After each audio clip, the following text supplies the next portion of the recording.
여러분 안녕하십니까. 망명방송의 전은책입니다. 이 나라는 완벽하게 둘로 쪼개졌습니다. 아니 정확히는 셋이죠. 북한 김정은이 있으니까요.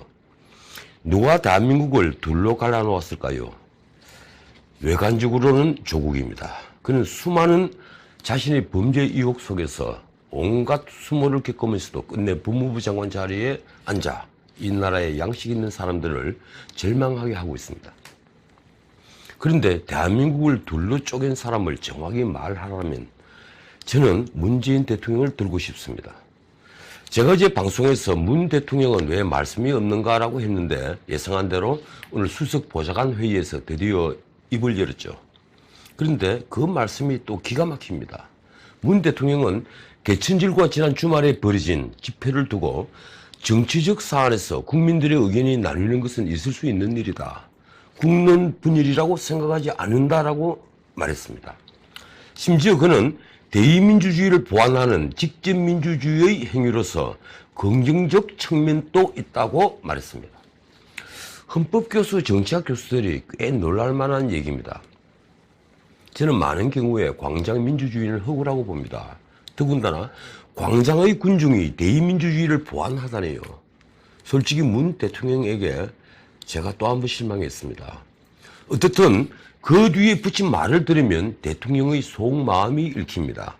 그는 다양한 의견 속에서도 하나로 모아지는 국민의 뜻은 검찰이 정치적 중립 보장 못지않게 검찰 개혁이 시급하고 절실하다는 것이라고 했습니다.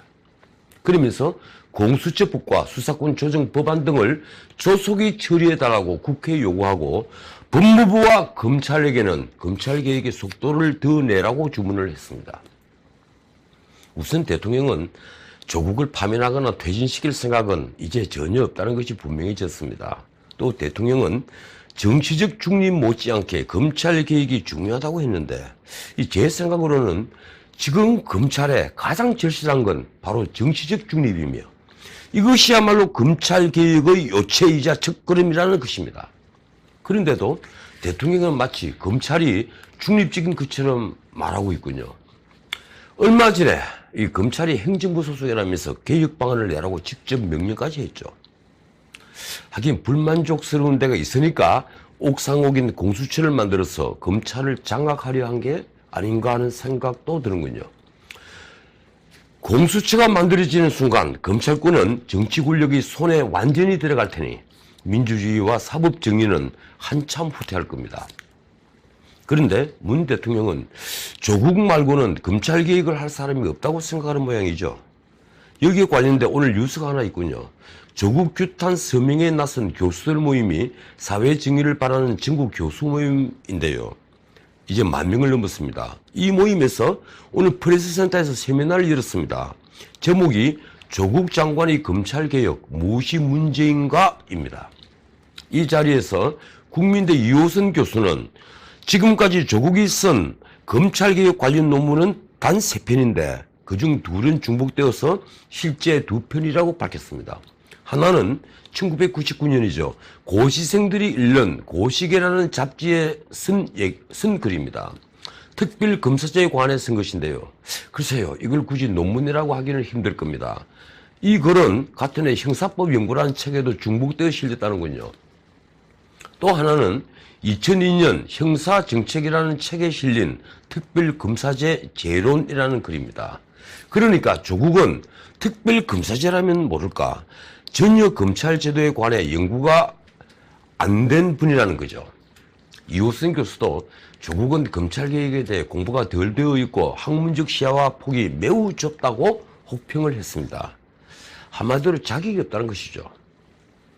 자, 어떻든 광장은 2개로 쪼개졌습니다. 그리고 그건 문 대통령이 만든 겁니다.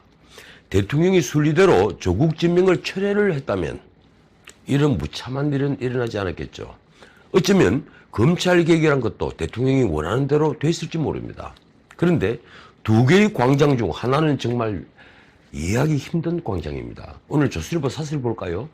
제목이 좌우 떠나 파림치 철피 장관을 어떻게 수호하나? 입니다. 저도 이 방송에서 여러 차례 말씀드린 것처럼 지금 현재 벌어지고 있는 이 사건은 좌우 혹은 진보 보수의 진영 싸움이 아닙니다. 거짓과 진실의 싸움이고 가짜와 진짜의 싸움입니다. 조국과 그 일가가 받고 있는 수많은 파렴치 범죄들은 이미 움직일 수 없을 정도로 확인된 사실이죠. 단순히 오해를 받거나 혐의가 있다는 정도가 아니라는 얘기입니다. 그런데도 사설의 선바처럼 그 집회에서는 조국의 범죄 의혹은 모두 부인하면서 조국 장관님 함께 하겠습니다 라고 군중이 외쳤습니다. 조국을 거룩한 희생양으로 생각하는지 심지어 고마워요 조국이라고 외치거나 그날 검찰에서 조사를 받고 있는 정경심을 향해서 정경심 사랑해요 라고 외치기도 했습니다. 검찰 개혁이라는 피켓과 역비적으로 보이는 조국 수호라는 피켓을 함께 든 이 광장의 풍경을 어떻게 이해할 수 있겠습니까? 조선일보 사설은 그래서 묻고 있습니다. 그들을 왜 수호하는가? 아마 보수 쪽 인사들이 딸과 아들을 위해 표창장이니 인턴 증명서 논문 저자니 하는 것들을 조작을 해서 스펙을 만들고 대학교와 의학전문대학원 등에 제출해서 부하 권력을 대물림하려다가 들켰다면 그들은 똑같이 그런 범죄자를 수호하자고 했을까요? 그것뿐이라면 또 모르겠습니다. 조국 일가는 사기, 소송, 위장 이혼 등으로 사학재산을 빼돌린 혐의도 받고 있죠. 민정수석에 있으면서 실제 지배하는 사모펀드를 통해 이권에 개입하고 주가를 조작한 의혹도 있습니다. 그러면서도 청문회 등에서 온갖 거짓말로 빠져나갔습니다. 증거인멸을 했고 또 하려다가 들켰습니다. 이러니 진보 좌파 진영 인사들도 등을 돌리는 게 아니겠습니까? 그런데 지난 주말 서초동 집회를 두고 시민들이 자발적 집회를 하면서요. 글쎄요, 무슨 근거로 그런 주장을 펴는지는 알 수 없지만 제가 보기에는 수많은 단체들이 대거 모여든 걸로 보였습니다. 그러고 보니 진영으로 나뉘었다는 말은 전혀 틀린 말이 아니더군요. 그런데 MBC는 50m 크레인으로 촬영을 했고 KBS는 놀랍게도 헬리콥터까지 띄웠습니다. 정말 왜들 이럽니까? 광화문 집회는 뉴스 말미에 마지못해 집어넣은 게 역력해 보이는데 서초동 집회는 마치 민심이 폭발했다는 식으로 생중계를 불사하더군요. 그래도 적어도 그 집회에 자유를 사랑하는 진정한 자유주의자 그리고 보수주의자는 없었다고 저는 생각합니다. 자, 오늘 아침 신문을 볼까요? 조선일보 일면 헤드라인은 어제 제가 말씀드린 미북 회담 결렬 뉴스를 다뤘습니다. 미국 보이오엑스 복스가 보도한 것처럼 석탄 등 수출 제재를 보류하겠다는 미국 제안을 북한이 거절을 했다고 썼습니다. 동아일보 헤드라인은 역시 미북 회담 결렬 소식인데 북한 김명길이 ICBM을 쏘는 건 미국에 달려있다고 공갈을 친 것에 방점을 두었습니다. 그런데 그 옆에는 헤드라인 못지않게 정경심을 조사한 검찰이 태도를 지적한 뉴스가 실려 있습니다. 먼저 조선일보죠. 검찰이 정경심을 수사하는 건지 정경심이 검찰을 탐문하는 건지 좀 긴 제목이죠. 정경심의 2차 검찰 소환 시간은 총 16시간인데 그중에 2시간 40분만 조사 시간이었다.